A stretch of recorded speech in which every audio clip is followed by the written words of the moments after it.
नमस्कार, खबरें झारखंड में स्वागत है आपका। मैं हूं रियाज सालम। दूरदर्शन झारखंड के तमाम दर्शकों को नववर्ष की हार्दिक शुभकामनाएं।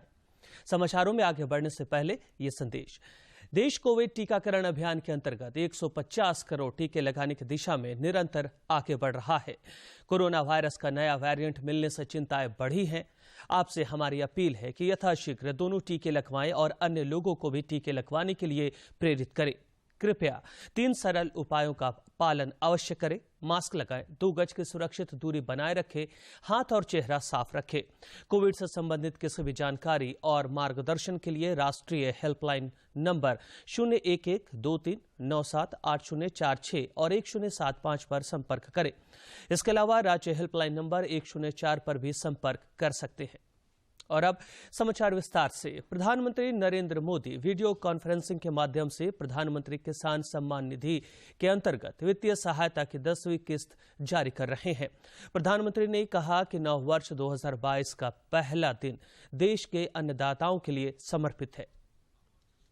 चर्चा को महत्व प्रदान करते हैं और हमेशा कृषि के क्षेत्र को समय देकर देश भर के करोड़ों करोड़ किसानों को अनुग्रहित करते हैं।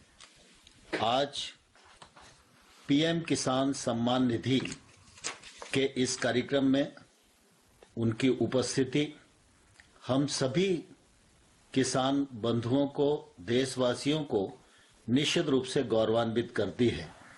आज इस कार्यक्रम के निमित्त देश भर के किसानों ने लगभग 8 करोड़ की संख्या में अपने को रजिस्टर्ड कराया है।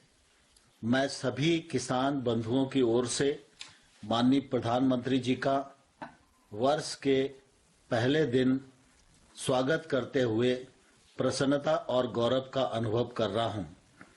आज इस अवसर को और गरिमा प्रदान करने के लिए हम सबके मध्य माननीय मुख्यमंत्री उत्तर प्रदेश, माननीय मुख्यमंत्री राजस्थान, माननीय मुख्यमंत्री कर्नाटक, माननीय मुख्यमंत्री हरियाणा, माननीय मुख्यमंत्री मध्य प्रदेश, माननीय मुख्यमंत्री हिमाचल प्रदेश, माननीय मुख्यमंत्री गुजरात, माननीय मुख्यमंत्री अरुणाचल, माननीय मुख्यमंत्री त्रिपुरा और अनेक राज्यों के उपराज्यपाल और देश भर के कृषि मंत्रीगण, कृषि विज्ञान केंद्र, 2 लाख से अधिक सीएससी पर जुड़े हुए किसान, वैज्ञानिक, आईसीआर के संस्थान और एफपीओ के माध्यम से भी अनेक स्थानों पर इस कार्यक्रम में सभी लोग जुड़े हुए हैं और देश भर में किसान भाइयों और बहनों की ओर से इस कार्यक्रम में आप सबका हृदय से बहुत बहुत स्वागत है। हम सबके लिए यह बहुत प्रसन्नता और सौभाग्य का विषय है कि हमारे प्रधानमंत्री नरेंद्र मोदी जी प्रधानमंत्री पद ग्रहण करने से पूर्व 13 वर्ष तक गुजरात के मुख्यमंत्री के रूप में उन्होंने सफलतापूर्वक काम किया है। हम सब जानते हैं गुजरात सूखे से पीड़ित राज्य हुआ करता था। पानी का संकट था, सिंचाई का संकट था, पीने के पानी के लिए भी दिक्कत थी। उस दुरावस्था में माननीय मोदी जी को गुजरात में काम करने का अवसर मिला। उन्होंने राज्य की गरीबी को, राज्य के किसानों की पीड़ा को बहुत ही नजदीक से देखा है और अपने दूरगामी दृष्टिकोण के परिणाम स्वरूप परिश्रम पूर्वक भागीरथ बनकर गुजरात में गांव-गांव में पहुंचाने का काम मोदी जी के नेतृत्व में हुआ है। राज्य सरकार को केंद्र सरकार के साथ काम करने में किस प्रकार की कठिनाइयां राज्य को वैश्विक महामारी कोरोना एक बार फिर पूरे देश में अपना पांव पसारने लगा है। पिछले 24 घंटे में 22,775 नए मामले सामने आए हैं। इसके साथ ही कोरोना के नए वेरिएंट ओमिक्रॉन का भी खतरा बढ़ता जा रहा है। देश में कोरोना के दैनिक मामलों ने भी रफ्तार पकड़ ली है। स्वास्थ्य और परिवार कल्याण मंत्रालय के मुताबिक देश में पिछले 24 घंटों में कोरोना के 22,775 नए मामले सामने आए। वहीं पिछले 24 घंटों में कोरोना को मात देकर 8,949 लोग स्वस्थ हुए हैं, जिसके बाद देश में रिकवरी दर 98.32% हो गई है। इधर झारखंड में भी कोरोना के मामले तेजी से बढ़ रहे हैं। पिछले 24 घंटे में राज्य भर में 753 नए संक्रमित मिले हैं। राजधानी रांची में सबसे अधिक 337 मामले सामने आए हैं। इसके साथ ही रांची में कोरोना के सक्रिय मामले 838 हो गए हैं। राज्य में कोविड के बढ़ते संक्रमितों को देखते हुए खूंटी जिला प्रशासन की ओर से हर स्तर पर तैयारियां की जा रही हैं। उपायुक्त शशि रंजन की अध्यक्षता में आपदा प्रबंधन समिति की बैठक हुई और बैठक में कई महत्वपूर्ण मामलों पर निर्णय लिए गए। उपायुक्त ने बताया कि नववर्ष के आगमन के साथ ही बाहर से आने वाले पर्यटकों की संख्या बढ़ जाती है। ऐसे में पर्यटन स्थलों में मास्क लगाकर आने की अनिवार्यता रहेगी।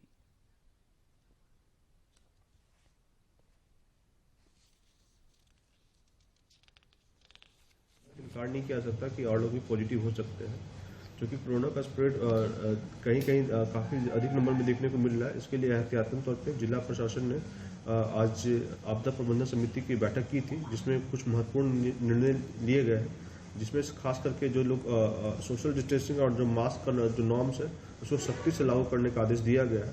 जितने भी लोग बाहर से आ रहे हैं आज के डेट में, जो टूरिस्ट जो 31 दिसंबर और 1 जनवरी के आसपास जो आते रहते हैं, उन लोगों के लिए ये सख्त ये निर्देश है कि सभी लोग मास्क पहन के रहेंगे। 15 वर्ष से 18 वर्ष के बच्चों को 3 जनवरी से कोवैक्सीन की डोज लगाई जाएगी। इसके लिए उन्हें आज से कोविन पोर्टल पर ऑनलाइन पंजीकरण शुरू कर दिया गया है। पंजीकरण के लिए स्कूल का पहचान पत्र या आधार कार्ड का उपयोग किया जा सकता है। इस आयु वर्ग के 6 से 7 करोड़ बच्चे को कोवैक्सीन की डोज लेने के वो पात्र होंगे। राष्ट्रीय स्वास्थ्य प्राधिकरण के मुख्य कार्यकारी अधिकारी आर.एस. शर्मा ने बताया कि 60 और उससे अधिक आयु के लोगों को पंजीकरण कराते समय अपनी बीमारी की जानकारी देनी होगी और उन्हें इस बारे में टीकाकरण केंद्र पर पंजीकृत डॉक्टर का प्रमाण पत्र देना होगा। देश में कोविड के खिलाफ जारी जंग में टीकाकरण अभियान तेज गति से चल रहा है। केंद्रीय स्वास्थ्य मंत्रालय के अनुसार देश में 145 करोड़ लोगों को कोविड रोधी टीके लगाए जा चुके हैं। देश में अब तक 145 करोड़ से अधिक टीके लगाए जा चुके हैं। टीकाकरण अभियान के 350वें दिन 58 लाख से अधिक टीके लगाए गए। करसवा गोलीकांड के अमरवीर शहीदों को समूचा राज्य आज याद कर रहा है। मुख्यमंत्री हेमंत सोरेन ने शहीदों का शत शत नमन करते हुए कहा कि सरकार वीर पुरखों के हर सपने को साकार करेगी। इधर जनजातीय मामलों के केंद्रीय मंत्री अर्जुन मुंडा ने भी गोलीकांड में शहीद हुए लोगों को कोटि कोटि नमन किया है। उन्होंने शहीद स्थल का एक फोटो साझा करते हुए 1 जनवरी 1948 की उस घटना को याद किया जब हजारों आदिवासियों की भीड़ पर उड़ीसा मिलिट्री पुलिस ने अंधाधुंध गोलीबारी की। जमशेदपुर पुलिस आपराधिक गतिविधियों पर अंकुश लगाने के लिए पूरी तत्परता से काम कर रही है। बीते वर्ष जिला भर में 532 मामले सामने आए, जिनमें से 501 मामलों का पुलिस ने निपटारा कर लिया। नक्सल उन्मूलन अभियान में भी पुलिस ने सक्रियता दिखाई है। शामिल किए, काफी सारे हम लोग केस डिस्पोजल भी किए हैं और पासपोर्ट वेरिफिकेशन, कैरेक्टर वेरिफिकेशन और अच्छे काम जो है सीसीए के तहत भी हुआ है। और सबसे इम्पोर्टेंट चीजें हैं, हम लोग बोलने में भी ये खुशी है कि हम लोग को इस बार कोई भी केस अनसॉल्व नहीं रही है, जो भी पुराना अभी तक हुआ है। क्योंकि केंद्रीय शिक्षा मंत्री धर्मेंद्र प्रधान आज पठन पाठन अभियान पढ़े भारत का शुभारंभ करेंगे। यह अभियान 100 दिन तक चलेगा। इसका उद्देश्य बच्चों, अध्यापकों, अभिभावकों, सामुदायिक और शैक्षिक प्रशासन सहित राष्ट्रीय और राज्य स्तर के सभी हितधारकों की भागीदारी सुनिश्चित करना है। समुदाय और शैक्षिक प्रशासन सहित सभी हितधारकों को राष्ट्रीय और राज्य स्तर पर शामिल किया जाएगा। इसका उद्देश्य विद्यार्थियों के सीखने के स्तर में सुधार लाना है। इस अभियान के अंतर्गत बच्चों में रचनात्मकता, विवेचनात्मकता, शब्दावली और मौखिक और लिखित रूप से अभिव्यक्ति की योग्यता विकसित की जाएगी। इससे बच्चों को अपनी परिस्थितियों और वास्तविक जीवन की सच्चाइयों को समझने में मदद मिलेगी। समाचारों का सिलसिला जारी रहेगा, लेकिन इस विराम के बाद।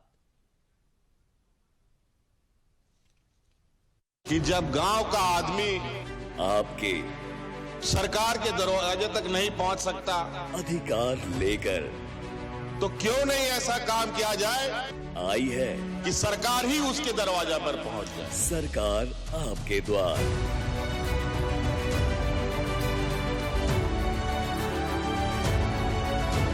इनका साड़ी मिल रखे है लूंगी। बहुत जल्दी मेरा काम हो गया और यह स्वीकृति पत्र हमको मिला है। अब दरुआ हड़िया छोड़ के और फूलो झानो में जुड़े तो हम दुकान चला रहे हैं। मुझे वहाँ से 50,000 का लोन मिला और अपना अच्छे से जीवन यापन कर रही हूँ।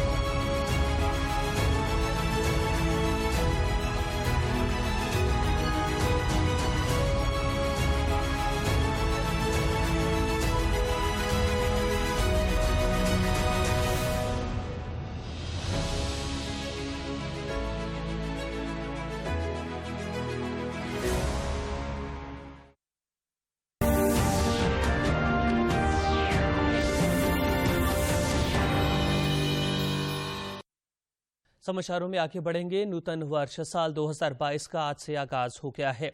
साल 2021 को विदा कर लोगों ने मध्य रात्रि के बाद नए साल को हैप्पी न्यू ईयर कहा। राजधानी रांची समेत विभिन्न जिलों में नव वर्ष को लेकर जश्न का माहौल है। विभिन्न पर्यटक स्थलों पर सैलानी सपरिवार नए साल का स्वागत करने और पिकनिक मनाने पहुंच रहे हैं। खुली धूप इस जश्न को और रोशन और खुशनुमा बना रही है। इस बीच राष्ट्रपति, उपराष्ट्रपति, प्रधानमंत्री, राज्यपाल और मुख्यमंत्री ने लोगों को नए वर्ष की शुभकामनाएं दी हैं। प्रधानमंत्री ने एक वीडियो भी साझा किया है।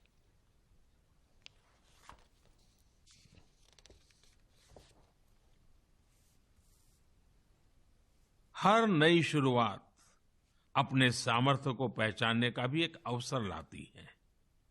जिन लक्ष्यों की पहले हम कल्पना भी नहीं करते थे, आज देश उनके लिए प्रयास कर रहा है।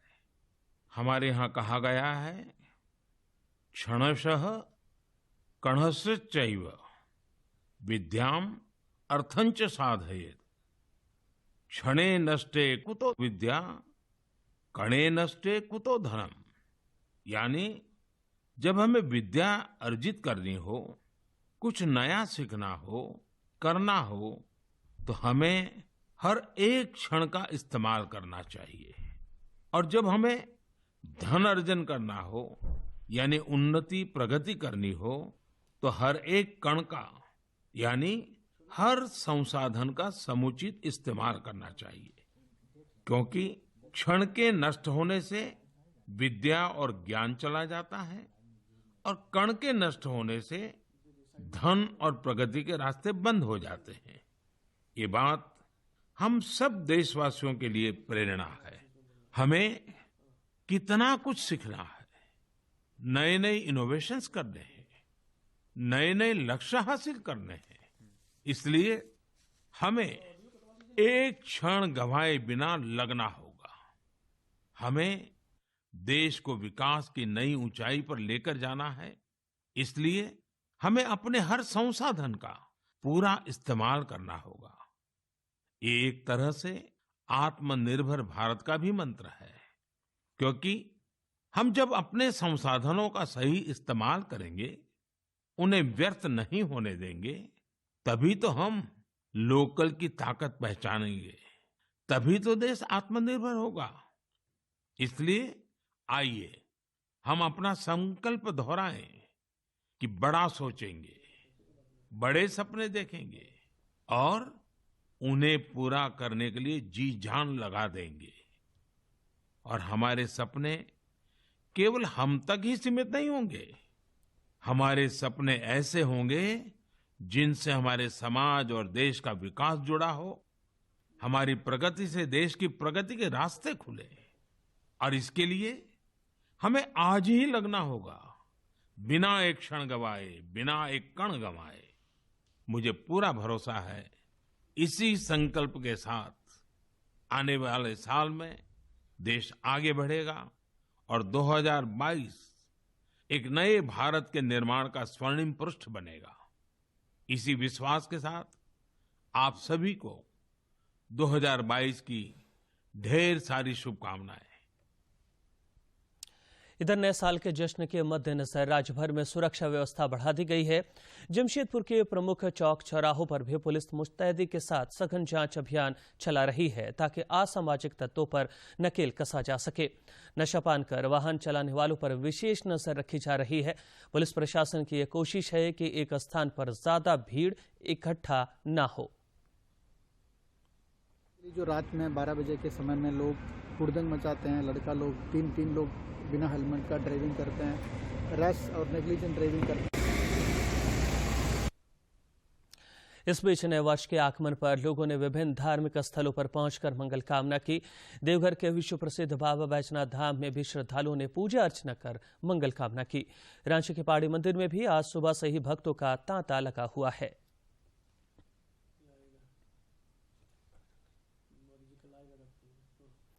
नए साल को लेकर राज्य के विभिन्न पर्यटक स्थल और धरोहर भी गुलजार हैं। पर्यटक स्थलों पर भी लोग सपरिवार घूम रहे हैं। गुमला जिले के सिसई प्रखंड स्थित नागवंशी राजाओं की कभी राजधानी रही डोईसागढ़ का किला भी लोगों की पसंदीदा सरगाह बन गया है और यहां बड़ी संख्या में लोग घूमने आ रहे हैं।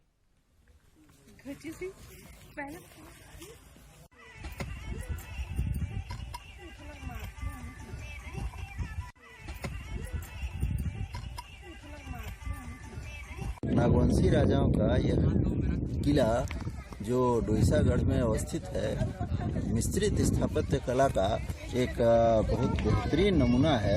इस पर पुरातत्ववेताओं के लिए जानकारी के लिए और आज विश्व धरोहर में इसको शामिल कर लिया गया है। ये हमारे लिए बहुत खुशी का विषय है। नागवंशी राजाओं का एक किला है और यहाँ उत्खनन के द्वारा बहुत कुछ की जानकारी मिलेगी। अगर सरकार इस पर फोकस करे तो ये अच्छा पर्यटक स्थल बन सकता है। पेपर के माध्यम से, न्यूज़पेपर के माध्यम से पता चला कि यहाँ खुदाई चल रही है और बड़ा गर्व होता है अपने साथ में कि हम लोग झारखंड, मेरा जन्म स्थल गुमला ही है, लेकिन हम लोग को नवरत्नगढ़ सुने थे, लेकिन इसके बारे में पता ही नहीं था कि मतलब इतना प्राचीन इतिहास इसका रहा है। कश्मीर के कटरा में माता वैष्णो देवी भवन परिसर में आज तड़के भगदड़ मचने से कई लोगों की मौत हो गई, जबकि कई घायल हो गए। घायलों को उपचार के लिए अस्पताल में भर्ती कराया गया है, जबकि राहत और बचाव कार्य जारी है। से दर्जन भर लोगों की मौत हो गई है। पुलिस नियंत्रण कक्ष के अनुसार हादसे में कई लोग घायल हो गए हैं। पुलिस सहित सुरक्षा बल मौके पर मौजूद हैं और बचाव कार्य जारी है। बता दें कि नए साल के मौके पर बड़ी संख्या में श्रद्धालु दर्शन के लिए पहुंचे थे। इसी दौरान भगदड़ मच गई। यह में रात को हुआ तो उसमें टोटल कोई 12 कैजुअलिटीज हुई हैं। तो उसमें से 3 डेड बॉडीज अभी हमारे पास पहुंची हैं। 9 पहले की आ गई थी, 3 अभी पहुंची हैं। तो बाकी जो इंजर्ड लोग थे वो श्राइन बोर्ड द्वारा रेस्क्यू ऑपरेशन करके उनको नारायण हॉस्पिटल में कुछ को शिफ्ट कर दिया गया है और कुछ। प्रधानमंत्री नरेंद्र मोदी प्रधानमंत्री किसान सम्मान निधि योजना अंतर्गत वित्तीय सहायता की 10वीं किस्त जारी कर रहे हैं। आइए जुड़ते हैं सीधे इस कार्यक्रम से। फिर एफपीओ गठन के बाद हमने हमारे जब हमने सर्टिफाई कराया तो हमारी मार्केट में जितनी भी ऑर्गेनिक सप्लायर हैं उनके साथ हमारे एग्रीमेंट हैं। एग्रीमेंट के साथ में हमारा टर्नओवर भी बढ़ा है और हमारे उत्पादों की में उसकी वो आई है सर, डिमांड बढ़ी है। और अच्छा जसवीर जी, आप अपने एफपीओ के लिए जैव उर्वरक की उपलब्धता ये सुनिश्चित कैसे करते हैं? सर हमारे जितने भी किसान भाई हैं सब गौ पालन भी करते हैं, पशुपालन भी करते हैं और हमारी खुद की एफपीओ की गौशाला भी है। तो हम जीवामृत अपने गौशाला अपने वहीं पे बना के किसान भाइयों को डिस्ट्रीब्यूट भी करते हैं और सभी किसान भाई को ट्रेनिंग भी देते हैं जिससे वो अपने घर पे ही जैव उत्पाद बनाकर अपनी फसल में प्रयोग कर सके। जसवीर जी, नेचुरल फार्मिंग, प्राकृतिक खेती, आपका प्रयास बहुत ही अच्छा है। पिछले 7 साल में हमारी कोशिश रही है कि हम प्राकृतिक खेती, नेचुरल फार्मिंग और ऑर्गेनिक फार्मिंग को बढ़ावा दे सकें। इसके लिए कई तरह की कोशिशें की जा रही हैं। इससे कई फायदे हैं। एक तो किसान की लागत कम होती है और उसकी आय बढ़ती है। वहीं मिट्टी को रासायनिक खाद और पेस्टिसाइड से मुक्ति मिलती है। आप अपने तथा संगठन के अनुभवों को ज्यादा से ज्यादा किसानों तक पहुंचाइए। आपके एफपीओ से जुड़े सभी किसान भाई बहनों को भी मेरी तरफ से 2022 की शुभकामनाएं, बहुत बहुत बधाई। बहुत बहुत धन्यवाद। संवाद हेतु पंजाब से जागृति किसान उत्पादन संगठन नामक एफपीओ के किसान सदस्य श्री रविंद्र सिंह जी को आमंत्रित करता हूं। श्री रविंद्र सिंह जी। रविंद्र सिंह जी नमस्ते। सत श्री अकाल सर। सत श्री अकाल जी। और सर आपको नवे वर्ष की बहुत बहुत बधाई होवे जी। आपको भी। रविंद्र जी आपके बारे में कुछ बताइए। जी सर मैं जागृति एफपीओ का मेंबर हूं जी। और सर हमारे साथ 285 किसान हैं, वो शेयर होल्डिंग है, और 115 जो किसान हैं वो और जुड़े हुए हैं, और वो भी हमारे साथ जल्दी शेयर होल्डिंग हो जाएंगे। ये आपको एफपीओ बनाने का विचार कहाँ से आया? सर पहले हमारा किसान क्लब था और उस पर हम थोड़ा थोड़ा काम करते थे, जैसे दालों का, गुड़ का और सरसों के तेल का। और 2015 में हमने एफपीओ बनाई नाबार्ड की मदद से। अच्छा रविंद्र जी, मुझे बताया गया कि आपके एफपीओ ने कस्टम हायरिंग सेंटर सीएचसी भी बनवाया है। आपके सीएचसी के जरिए किसानों को क्या सेवाएं दे रहे हैं? सर हमारे पास एक सुपर सीडर है, 3 हैप्पी सीडर है, 2 रूटावेटर और 3 जीरो ट्रेलर है, और एक चॉपर और एक मल्चर भी है जो पराली को जमीन में ही दफन कर देते हैं। और सर पहले तो हमने 100 एकड़ में ही काम किया था, और जब हम किसानों को पता चला कि इससे पराली को जलाने से निजात मिलती है, और अब हम 100 हेक्टेयर में काम कर रहे हैं, और हमारे किसान हैं वो खुश भी हैं। और अब कुछ खबर राज्य के विभिन्न जिलों से।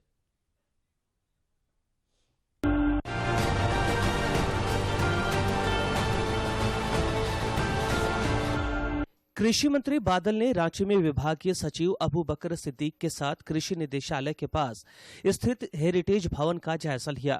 उन्होंने कहा कि जल्द ही इस भवन के बाकी बचे कार्यों को पूरा किया जाएगा। साथ ही इस भवन का उपयोग कृषि के विभिन्न आयामों को संरक्षित एवं प्रदर्शित करने में लाया जाएगा। रांची के विधायक सह पूर्व मंत्री सीपीसी और रांची रेल मंडल के डीआरएम प्रदीप गुप्ता ने रांची रेलवे स्टेशन पर प्रीपेड ऑटो बूथ का उद्घाटन किया। श्री सिंह ने कहा कि प्रीपेड ऑटो की सुविधा होने से यात्रियों को लाभ होगा तथा उनसे रेट चार्ट के अनुसार ही भाड़ा लिया जाएगा। साहिबगंज में विभिन्न जगहों पर वृहद मास्क चेकिंग अभियान चलाया गया और प्रमुख चौक चौराहों पर लोगों का सैंपल लेकर कोविड की जांच की गई। जिले के उपायुक्त ने लोगों को नववर्ष के अवसर पर सतर्कता बरतने तथा कोविड नियम का पालन करने की अपील की। गोड्डा जिले में लंबे समय के बाद कोरोना के 4 मरीज मिले हैं। Godda civil surgeon doctor Mantu Tekriwal ने बताया कि 3 मरीज जिला मुख्यालय के बाहर के हैं। देवघर पुलिस ने मार्गोमुंडा देवीपुर थाना क्षेत्र से 5 शातिर साइबर अपराधियों को गिरफ्तार किया है। इनके पास से 12 mobile, 17 SIM, 6 ATM, 1 passbook, 38 SIM packet और 5,900 रुपए बरामद किए गए हैं। कृषि मंत्री बादल के पाकुड़ आगमन को लेकर जिले के उपायुक्त ने कृषि कार्यालय स्थित मैदान का निरीक्षण किया। कृषि मंत्री बादल आगामी 4 जनवरी को पाकुड़ पहुंचकर कृषि कार्य का जायजा लेंगे। गिरिडीह के उपायुक्त ने पपरवाटांड़ में निर्मित नए समाहरणालय भवन का निरीक्षण कर समस्त जिलेवासियों को नववर्ष की शुभकामनाएं दी। साथ ही सुरक्षित और सतर्क रहकर नववर्ष का स्वागत करने का अनुरोध किया। उन्होंने कहा कि कोरोना वायरस के नए वेरिएंट ओमिक्रॉन को लेकर सजगता जरूरी है। रामगढ़ उपायुक्त ने नए साल के अवसर पर बड़ी संख्या में लोगों के पर्यटन क्षेत्रों में आने को देखते हुए पतरातू लेक रिसोर्ट का निरीक्षण कर अधिकारियों को कोविड-19 प्रोटोकॉल का पालन कराने तथा टीकाकरण एवं जांच शिविर आयोजित करने के संबंध में आवश्यक दिशा निर्देश दिए। देवघर उपायुक्त ने नववर्ष के आगमन को लेकर देवतुल्य श्रद्धालुओं के हर संभव स्वास्थ्य सुरक्षा सुविधा एवं विधि व्यवस्था को लेकर रूट लाइन, बाबा मंदिर प्रांगण और आसपास के क्षेत्रों का निरीक्षण कर संबंधित विभाग के अधिकारियों द्वारा किए गए कार्यों के वस्तु स्थिति का जायजा लिया। साथ ही बाबा मंदिर में जलार्पण के लिए आने वाले श्रद्धालुओं की सुविधा हेतु शौचालय, शुद्ध पेयजल की व्यवस्था के अलावा स्वच्छता पर विशेष ध्यान देने का निर्देश दिया। सिमडेगा उपायुक्त ने क्षेत्र भ्रमण के क्रम में बांगरू पंचायत के राजस्व ग्राम खूटी टोली गांव पहुंचकर गीला कचरा प्रबंधन सहित घरेलू एवं सामुदायिक कचरा प्रबंधन का निरीक्षण किया और संबंधित विभाग को आवश्यक निर्देश दिए। पलामू जिला अंतर्गत NH 98 डाल्टनगंज औरंगाबाद मुख्य पथ पर हरिहरगंज थाना क्षेत्र के मिडिल स्कूल के सामने मजदूरों से भरी सवारी गाड़ी और एक ट्रक में जोरदार टक्कर हो गई, जिससे 3 मजदूरों की मौत मौके पर ही हो गई जबकि 8 गंभीर रूप से जख्मी हो गए। पूर्व मुख्यमंत्री बाबूलाल मरांडी ने घटना पर दुख जताते हुए मुख्यमंत्री हेमंत सोरेन से परिजनों को उचित सहायता उपलब्ध कराने की अपील की है। पाकुड़ में हजारों गरीबों के बीच कंबल का वितरण किया गया। जिले के उपायुक्त ने बताया कि ठंड को देखते हुए ये कंबल समाज सेवियों द्वारा उपलब्ध कराए गए थे। इस अवसर पर पुलिस अधीक्षक भी उपस्थित थे।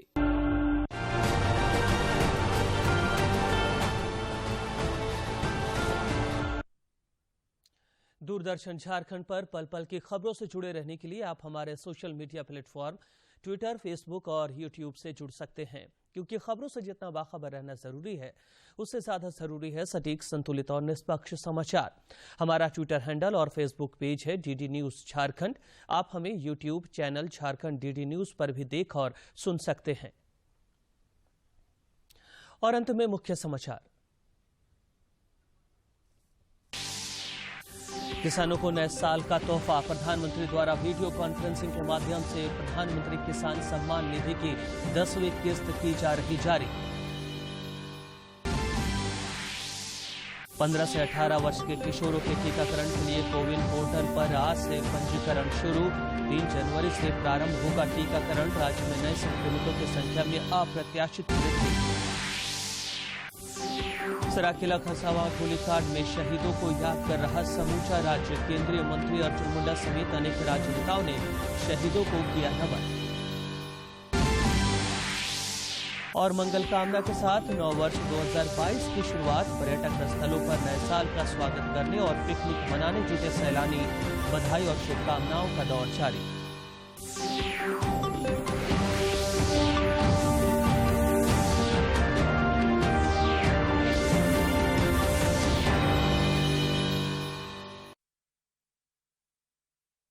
सरकार गठन के साथ ही कोरोना ने दस्तक दी, मगर झारखंड सरकार संवेदनशीलता के साथ अपनों की फिक्र करने में जुटी रही।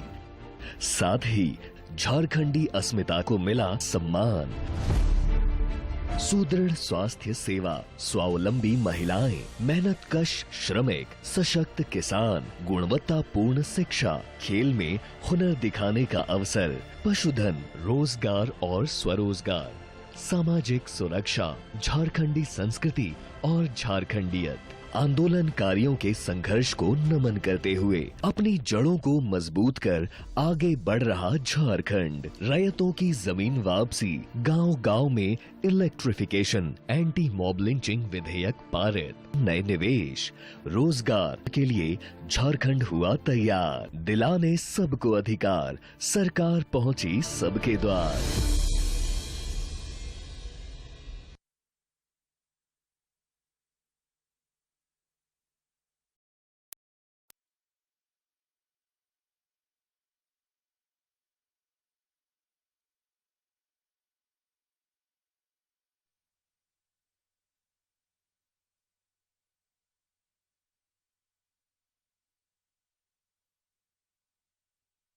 Bye.